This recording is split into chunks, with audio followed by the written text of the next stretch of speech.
Hello everyone. In the previous session we had learnt about basic introduction of Excel and how to create a basic formula.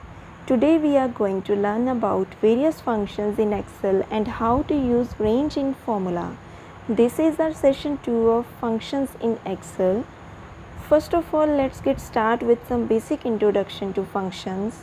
Excel offers some predefined formulas and these predefined formulas are known as functions.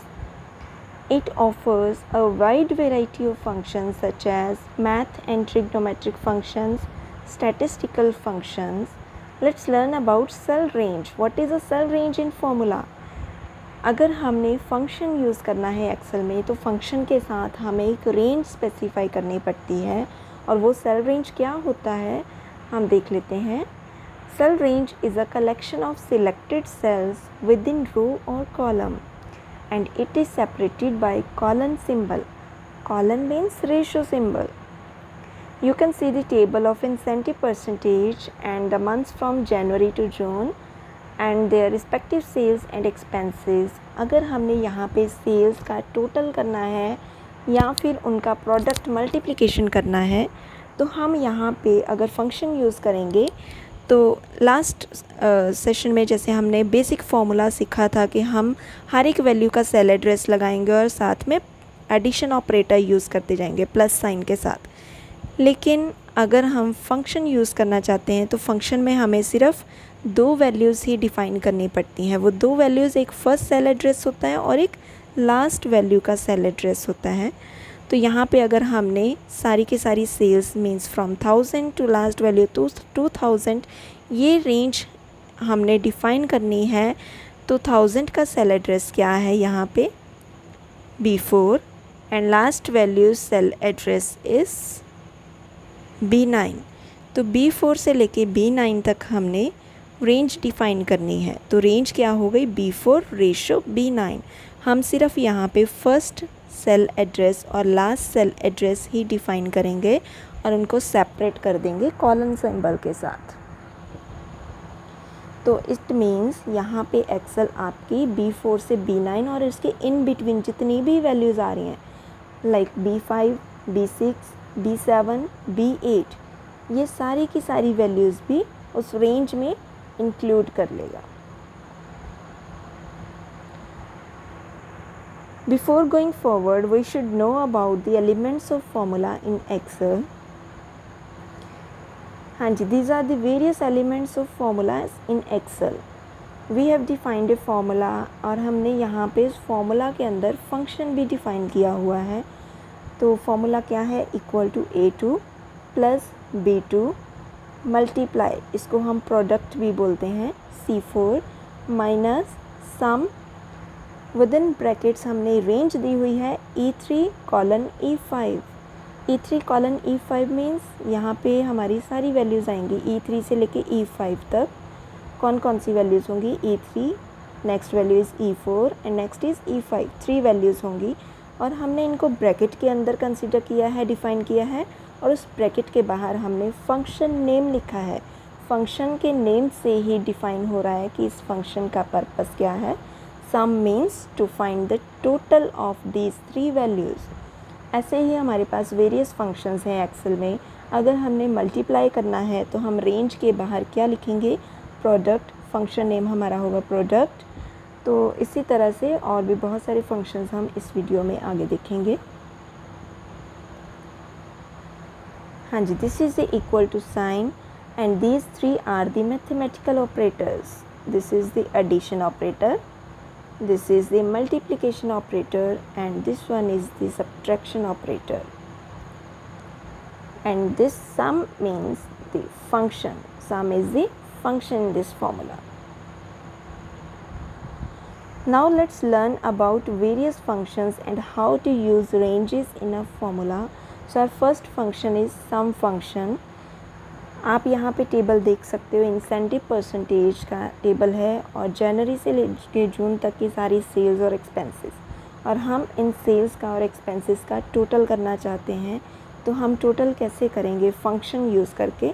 यहाँ पे हम equal to sign type करेंगे और function क्या लगाएंगे हम. Function name होगा सम, SUM, क्योंकि हमने इनका टोटल करना है। तो उसके बाद हम यहाँ पे ब्रैकेट स्टार्ट करेंगे और ब्रैकेट के अंदर हम एक रेंज डिफ़ाइन करेंगे। तो रेंज अभी हमने सीखी है, रेंज क्या होती है, फर्स्ट सेल एड्रेस 1000 का सेल एड्रेस क्या होगा यहाँ पे B4 रेशो। अभी हमने कोई वैल्यू सिलेक्ट नहीं की लेकिन B4 दोबारा से आ गया है, कोई बात नहीं, हम अपना रेंज की लास्ट वैल्यू सिलेक्ट करेंगे और वो रेंज अपने आप ऑटोमेटिकली चेंज हो जाएगी। ब्रैकेट क्लोज करेंगे और पूरी रेंज सिलेक्ट हो गई है B4 से लेके B9। एंटर की प्रेस करते ही हमारा आंसर आ जाएगा और फॉर्मूला बार में हमारा फॉर्मूला शो होगा। नेक्स्ट एक्सपेंसेस का टोटल भी सेम करेंगे हम, इक्वल टू सम, और ब्रैकेट के अंदर हम रेंज डिफाइन करेंगे। First value is 200 means C4, colon sign लगाएंगे, last value is 275 means C9 और ब्रैकेट क्लोज करेंगे हम यहाँ पे और एंटर की प्रेस करते ही इस पूरी रेंज का आंसर आ जाएगा। मीन्स 200 से लेके 275 तक सारी की सारी वैल्यूज़ का टोटल कितना है 1250। और फॉर्मूला या फंक्शन यूज़ करने का पर्पस क्या है, इसकी एडवांटेज क्या है, जैसे अभी हमने यहाँ पे वैल्यू चेंज की है तो आंसर अपने आप चेंज हो रहा है। यहाँ पे भी हमने 2500 किया तो आंसर ऑटोमेटिकली चेंज हो गया। तो यही हमारी एडवांटेज है। यहाँ पे हमने 200 किया तो आंसर 1500 बन गया। तो कहीं भी हम कोई भी वैल्यू, अगर डेटा कोई भी चेंज करते हैं तो उससे जो हमारा टोटल सम होता है या टोटल वैल्यू जो भी रिज़ल्ट होता है वो भी ऑटोमेटिकली एक्सेल चेंज कर देता है। बाय चांस हमने डेटा एंटर कर लिया और सबका टोटल कर लिया, लेकिन बीच में एक वैल्यू कोई हमने रॉन्ग एंटर कर दी है, तो बाद में जब हम उसको करेक्ट करेंगे तो उसका टोटल सम ऑटोमेटिकली करेक्ट हो जाएगा, वो चेंज हो जाएगा। तो यही हमारी सबसे बड़ी एडवांटेज है फंक्शन या फिर फॉर्मूला यूज़ करने की। So next function is product function. यहाँ पे आप देख सकते हैं हमने ग्रॉसरी बिल बनाया हुआ है, कुछ आइटम्स हमने परचेज़ की हुई हैं और उनका यूनिट प्राइस हमने लिया हुआ है। Unit price means the price of a single item. तो यहाँ पे ब्रेड है फर्स्ट आइटम, उसका सिंगल पैकेट का यूनिट प्राइस कितना होगा 35 और हमने क्वांटिटी कितनी बाय की है 2 पैकेट्स। तो हम टोटल कैसे निकालेंगे इसका, 35 × 2 करके आएगा, लेकिन हम यहाँ पे फंक्शन यूज़ करेंगे। तो फंक्शन क्या यूज़ करेंगे हमने इन दोनों की मल्टीप्लिकेशन करनी है, तो फंक्शन नेम होगा प्रोडक्ट, इक्वल टू प्रोडक्ट और ब्रैकेट के अंदर हम बाद में रेंज स्पेसिफाई करेंगे। रेंज सबसे पहले क्या होगी 35 means C3 ratio, next value हमारी क्या है C2 मीन्स कि हमारी D3 सेल एड्रेस है और ब्रैकेट क्लोज करते ही हम एंटर की प्रेस करेंगे और आंसर आ गया हमारा 70 मीन्स 35 × 2 इज़ 70।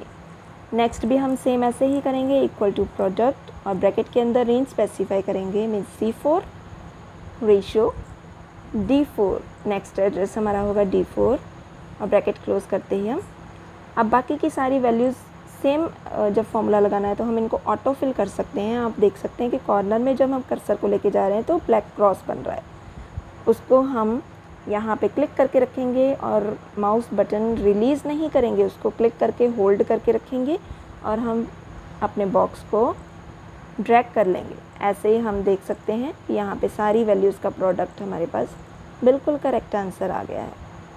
तब हम इनका टोटल बिल कैसे बनाएंगे, सम फंक्शन लगा के, इक्वल टू सम और ब्रैकेट के अंदर हम रेंज डिफाइन करेंगे। रेंज 70 से लेके 80 तक means E3 is to 80 means E7, E3 से लेके E7 सारी रेंज सिलेक्ट कर ली और आंसर इज़ 790।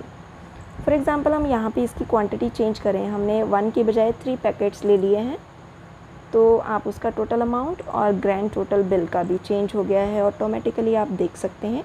ये हमारे एक्सेल की अगर हम फॉर्मूला यहाँ पे डिफ़ाइन करते हैं तो ये एडवांटेज है। तो हम कोई भी वैल्यू यहाँ पे चेंज करते हैं तो ऑटोमेटिकली उसका सम जो है वो चेंज हो जाता है। Next functions is are statistical functions. तो यहाँ पे आप स्टूडेंट्स मार्क्स डिटेल देख सकते हो। यहाँ पे कुछ स्टूडेंट्स हमने लिए हैं और उनके 3 सब्जेक्ट्स के मार्क्स लिए हैं, इंग्लिश, साइंस एंड मैथ, और उनका टोटल हमने ऑलरेडी किया हुआ है। हम यहाँ पे कौन कौन से फंक्शंस करेंगे, maximum, minimum, average and count. Maximum means हम जो भी रेंज स्पेसिफाई करेंगे, जो रेंज डिफाइन करेंगे, उस पूरी रेंज में से सबसे हाईएस्ट नंबर, ग्रेटेस्ट नंबर कौन सा है वो हमें एक्सेल फाइंड आउट करके देगा। अगर हमने स्टूडेंट्स मार्क्स डिटेल किए हैं तो हम क्लास में फ़र्स्ट पोजीशन किसकी आ रही है, हम मैक्सिमम फंक्शन यूज़ करके फाइंड आउट कर सकते हैं कि हमारा फर्स्ट पोजीशन होल्डर क्लास में कौन है।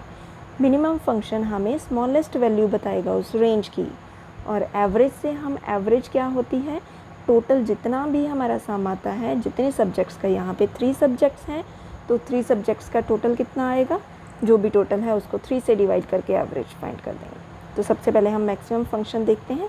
हम यहाँ पे देख रहे हैं कि सारी वैल्यूज़ हैं, टोटल है, हमने लिया हुआ है। तो हम मैक्सिमम फंक्शन का नेम क्या है, इक्वल टू, यहाँ पे मैक्सिमम पूरा नहीं लिखना, फंक्शन नेम इज़ मैक्स, और ब्रैकेट्स के अंदर हम यहाँ पे रेंज डिफाइन करेंगे फर्स्ट सब्जेक्ट से लेके लास्ट सब्जेक्ट तक, C4 रेशो E4।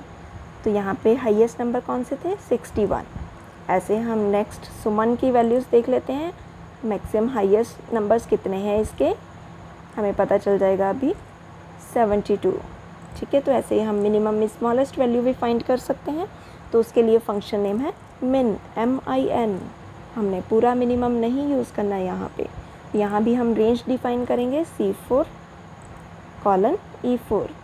तो यहाँ पे स्मॉलेस्ट वैल्यू कितनी है, 34। आप देख सकते हैं कि उसके तीनों सब्जेक्ट्स में से सबसे कम मार्क्स किस में से आए हैं, इंग्लिश में से। इसी तरह से हम सुमन की भी मिनिमम वैल्यू निकाल लेते हैं सब्जेक्ट्स की, स्मॉलेस्ट वैल्यू कितनी है, हम रेंज डिफाइन करेंगे, और उसके लोएस्ट मार्क्स किस में से आए हैं, 47, और किस में से आए हैं, साइंस में से। ऐसे ही हम एवरेज भी फाइंड करेंगे, और फंक्शन नेम उसका क्या है, एवरेज। और ब्रैकेट के अंदर हम रेंज डिफाइन करेंगे तीनों सब्जेक्ट्स की। हमने तीनों सब्जेक्ट्स का एवरेज फाइंड करना है, तो तीनों सब्जेक्ट्स की रेंज देंगे, और एंटर की प्रेस करते ही हमारी एवरेज आ गई है यहाँ पे। And our last function is count functions. Count function is used to find the total number of values in a particular range. तो हम यहाँ पे जो भी रेंज डिफाइन करेंगे उस रेंज में कितनी वैल्यूज़ आ रही हैं वो हमें फाइंड करके दे देगा उसी टाइम। तो इसका फंक्शन नेम है काउंट, और हम यहाँ पे रेंज डिफाइन कर रहे हैं। तो इस रो में जितने भी नंबर्स हैं हमने पूरी रेंज डिफाइन कर देनी है एवरेज तक। तो हमें नहीं पता कि कितनी वैल्यूज़ हैं, अभी हमें एक्सेल ने काउंट करके बता दिया 7।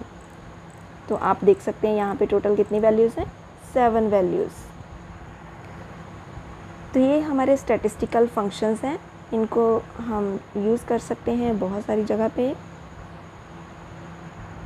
Besides this, Excel also provides AutoSum function, which is a shortcut to insert the most commonly used functions such as sum, average, count numbers, max and min। हाँ जी, इसको यूज़ करने के लिए कुछ स्टेप्स हैं। तो फर्स्ट स्टेप क्या है हमारा, click on the formulas tab, and next click here to open the AutoSum drop down menu. जब आप फॉर्मूलाज टैब पे क्लिक करोगे तो रिबन में सेकंड ऑप्शन है AutoSum, तो वहाँ पे आप क्लिक करोगे और ड्रॉप डाउन मेन्यू आपके पास अपीयर होगा, और इस मेन्यू में से, इस लिस्ट में से आप select the function to be use, जो भी आपने फंक्शन यूज़ करना है वो सिलेक्ट कर लेंगे। यहाँ पे आप देख सकते हैं वेरियस फंक्शंस हैं, इनमें से हम कोई भी फंक्शन यूज़ कर सकते हैं सिलेक्ट करके। This is all about our today's session. In the next session we will learn about Excel and more about the more functions of the Excel. Thank you for watching. Stay home, stay safe.